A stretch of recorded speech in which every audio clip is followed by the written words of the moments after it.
Olá, eu sou Gerson Deliano e a gente está de volta com mais um Papo com Baco dessa semana, com a atriz, diretora, pesquisadora, na verdade muita coisa. Ela é doutoranda, trabalha junto com o universo do Guimarães Rosa, tem muita coisa para contar, então não perde.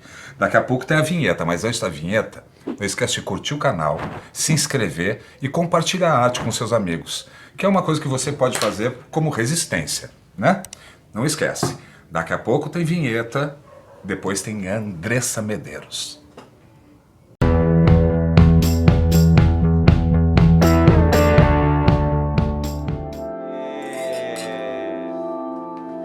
A gente pode beber tranquilamente, tem uma musiquinha que tá rolando, ninguém tá ouvindo o que a gente tá falando.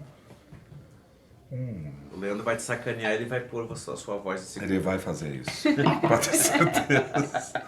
Querida, obrigado por você ter vindo aqui. Tô te chamando há muito tempo, né? Sim. Muito tempo. E agora deu certo. Porque são muitas pessoas para virem também e cada um na sua hora certa.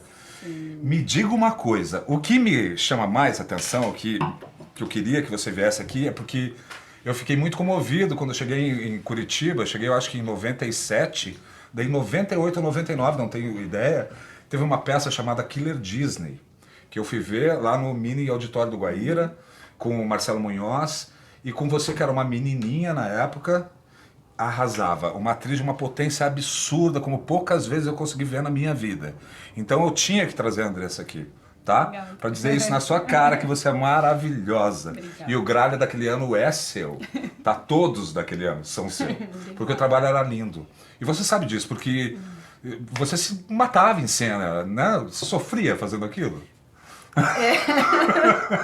Foi sofrido, acho que o processo de ensaio, enfim, foi um pouco mais sofrido, mas a peça a gente não sofria assim, porque não era um sofrimento, a gente comia muito chocolate. E o tema né? era pesadíssimo. Mas o tema era super pesado e eu, digamos assim, metade da peça eu dormia, né, em cena. Sim, é. Mas esse dormir em cena, ele era tenso, né? Você tá em cena o tempo todo, saber que você tá ali, que era uma presença muito forte, né? Esse tema de... E você teve o privilégio de tão nova trabalhar com o Marcelo Marchioro, Sim. né? Que hoje em dia ele é lembrado por todos como um grande encenador daqui da cidade, né?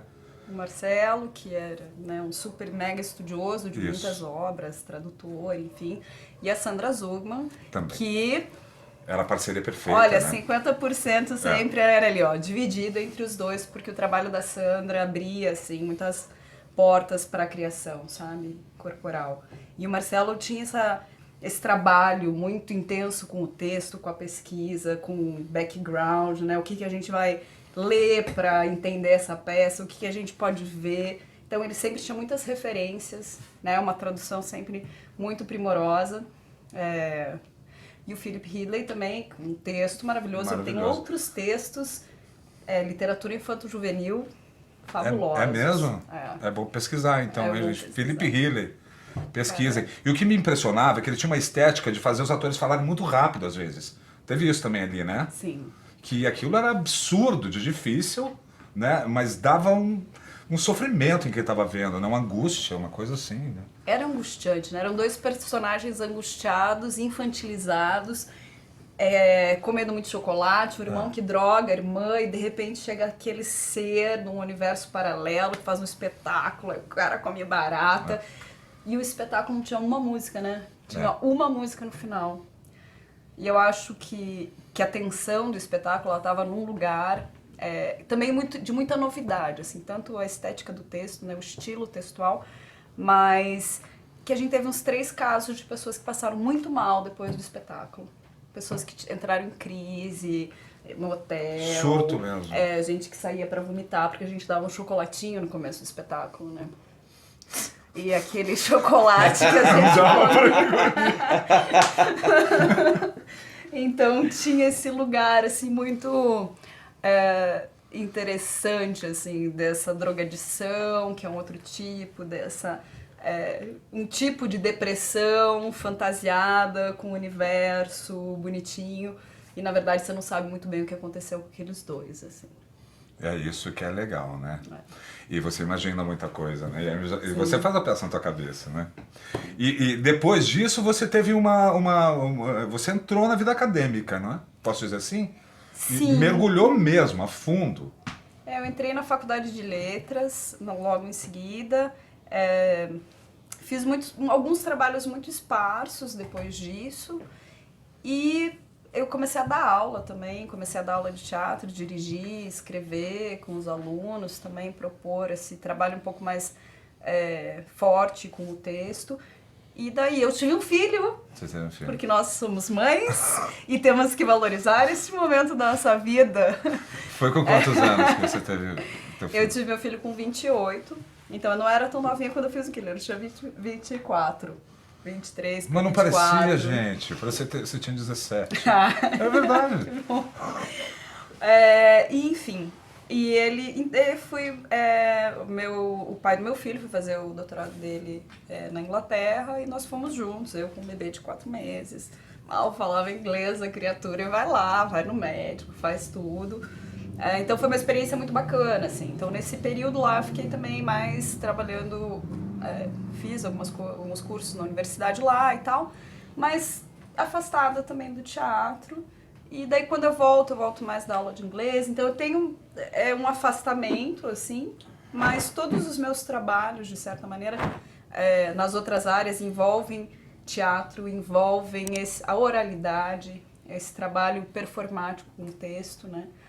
E, enfim, que daí eu entro, volto pro Brasil, começo a fazer Ilíada.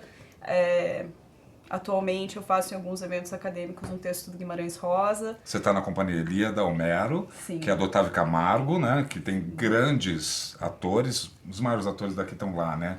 É muito bom. E o trabalho é muito difícil, Sim. né? Porque o texto é muito difícil de ser entendido até, né? Nós tivemos o Ranieri aqui, né? Que Foi. Que fez o canto dele, o Ranieri fez o canto dele. arrasa, né? Assim, eu acho ele fazendo o texto inteiro no palco é um arraso, assim. É impressionante. Né? Impressionante como ele é um ator tão potente, inteiro naquilo que ele faz e modifica, muito criativo. Então tem muitos textos, são 24 e nenhum é parecido com o outro. E o teu canto é o 24. O 24 é o último. É um texto bastante forte, que tem mais personagens, mais mudança de luz, onde as mulheres aparecem muito nesse canto. O Príamo está indo buscar o cadáver do Heitor lá, implorar para Aquiles. Então tem uma cena muito forte, muito dramática, assim, no sentido de quando alguém rouba o corpo do seu filho, né? Acho que parece tão distante a Ilíada, mas é um tema tão atual, né? Quantos corpos roubados e somem, e crianças que ninguém sabe, né? O que aconteceu com essas pessoas, mulheres, enfim. E aí vai o Príamo pedir para Aquiles, por favor, devolve o corpo do meu filho. Então é uma cena absolutamente dramática. Príamo velhinho, que vai sozinho. Depois ele volta, então as mulheres choram o corpo do Heitor, sabendo que elas vão se tornar escravas e escravas sexuais, né, dos reis gregos. Então é extremamente forte, né? O cavalo não aparece ali, é uma cena anterior, não aparece a morte do filho do Heitor, mas isso já está previsto, eles já sabem o que vai acontecer. Então, isso é dito de antemão, com o cadáver ali, que era o único que realmente podia cuidar de Troia, enfim. Entendi. Eu acho que é um texto bastante intenso, assim, e atual, né? Você sempre gostou desses temas, né? Do feminino, da mulher, da condição feminina. Me conta mais quando começou. Quando começou, eu Quando tinha começou? uns 5 anos de idade. Porque começa assim. Aos 5 anos de idade, eu fui criada numa igreja super, assim, evangélica, digamos, nada contra os evangélicos, mas enfim, era bastante rígido Rigorosa. naquela época, com muito rigor e tal. Mas a gente fazia umas coisas na igreja, eu falava poemas já e tal, né? E um dia eu escrevi um poema e falei na igreja que falava que o homem e a mulher eram iguais, uma coisa bastante infantil, mas assim, essa coisa de que a mulher era inferior, a gente não podia usar saia curta, aí você vai com saia curta, daí vem alguém te dar um negócio, falar que os meninos ficam excitados, e aquilo pra mim acabou. Depois que me falaram isso, eu falei, não quero mais ir nessa igreja. Como assim? A culpa é da mulher. A culpa sempre é da mulher. E aí é uma loucura, isso tá tão arraigado, né? Então começou lá, e eu acho que ao longo da minha trajetória como mulher, como mãe, você vai percebendo algumas coisas. Percebendo o quanto a gente também precisa aprender, né? Você tem um filho homem, né? Eu tenho um filho homem, de 15 anos. Mas com certeza ele já entende como respeitar uma mulher, né? Sim. Bom, acho que sim. Isso é muito bom. Tem que começar cedo e do berço. É. São os pais que fazem isso, né? Ou pro bem ou pro mal, né? Sim. Não é? Agora, é que tem muita coisa, gente. É só 15 minutos. Vamos falar do texto dela. Vamos falar do texto dela, mas eu quero falar sobre o Guimarães. Guimarães. Que é uma paixão na tua vida, né? É uma paixão. Guimarães, eu acho que é um dos caras... Não é... Enfim, eu sou extremamente apaixonada pelos textos dele, porque ele trabalha com oralidade, ele trabalha com invenção, ele trabalha com questões da estrutura social do Brasil, a partir do sertão, mas esse sertão, o que é o sertão? O sertão para ele é o mundo, não é? E tá ali na vivência dele. Sertão, né? Sertão.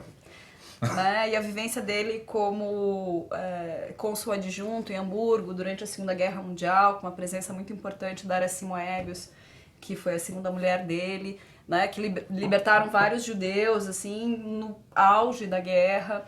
Então foi uma pessoa que muitos ainda falam, mas eticamente ele era um cara que não se posicionava. Ele não se posicionava tanto, mas tanto na obra quanto nos feitos mesmo. Né? Uma pessoa que se dedicou àquilo. E absolutamente metafísico, né? Então, assim, a obra dele se dá muito, se convida muito à oralidade, isso é um pouco do estudo que eu faço, que é a paisagem sonora, na obra dele, como essa sonoridade traz imagem, e como isso trabalha as sensações na gente. Então, acho que a obra do Rosa, para mim, é assim, você vai entrando... Precisa de quantas vidas para estudar aquilo? Tem muita coisa, né? Tem muita coisa maravilhosa. Várias encarnações, né? E aí você me apresentou um texto que é um soco na cara. Né? E é um soco na cara necessário, ainda mais nesse momento. Sim. Por isso que eu falei, esse aqui tem que ser esse, vamos dizer isso agora. Os outros a gente diz depois, mas agora precisa ser dito esse. E a gente aproveita e faz uma homenagem à Sionara. Sim. Que é uma grande artista, uma grande poeta. Porque quando o artista não morre. Se a obra fica, ele está para sempre, né? E é uma maneira da gente homenagear ela e fazer com que as pessoas se interessem mais pelas coisas que ela escreveu. Sim, são maravilhosas. Maravilhosas. Você me deu 3 alternativas, uma melhor que a outra. Sim. Fala um pouco dela e por que a escolha. Bom, a Sionara foi minha colega na universidade, então a gente teve esse contato muito próximo. Eu li a obra dela, a conhecia como pessoa, mas eu acho que esses textos, o livro... desse texto, um dos livros é o Hábito e o Monge, que eu te mostrei vários trechos e tal, mas a gente escolheu esse outro poema, que é um poema que para mim tem muito a ver com esse universo que nós mulheres vivemos, né? A Sionara, ela estava inserida em grupos de poetisas mulheres aqui de Curitiba, enfim, do Brasil. E esse texto, ele me veio, assim, ao mesmo tempo que com uma dificuldade de dizer, assim, porque eu acho que dói. Dói, mas ele precisa ser dito, porque a gente está vivendo um momento em que tanto reacionarismo e tanta falta de empatia pelo outro e tanto julgamento, e a gente está só julgando, sem olhar o que está acontecendo. A gente pega uma notícia, já sai espalhando, as pessoas nem leem a notícia, nem sabem o que estão dizendo, não analisam, só vão indo num fluxo. E eu acho que esse texto mostra tanto a questão do feminino, e principalmente das meninas jovens, né, que sofrem diversos abusos e não têm uma defesa nem do Estado, nem da família, se encontram totalmente perdidas por conta de uma sociedade conservadora e hipócrita. Por outro lado, um juízo que deveria fazer, né, realmente o seu papel, que também julga toscamente, sem olhar quem é aquele ser humano que está na frente, quais são os acontecimentos, e sem propor algo diferente para esses seres. Além disso, eu acho que mostra essa, pelo menos a forma que eu decidi ler, espero que eu passe isso, essa propagação de um dizer sem reflexão, só na repetição daquilo que eu aprendi quando eu estava lá. Então, eu acho que todos os casos que surgem na nossa frente, a gente precisa refletir antes de criar julgamentos, assim.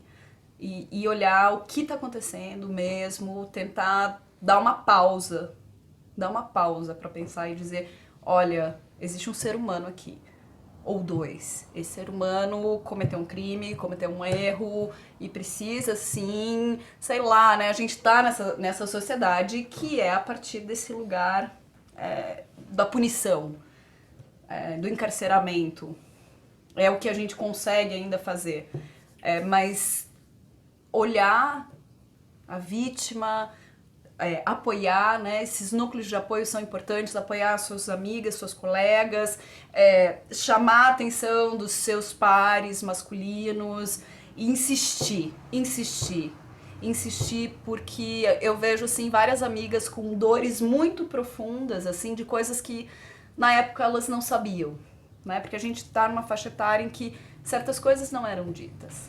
Né? Você sente também que tem uma geração de homens que eles foram ensinados de uma forma muito errada e eles não concordam com aquilo, eles entendem hoje que aquilo não é legal.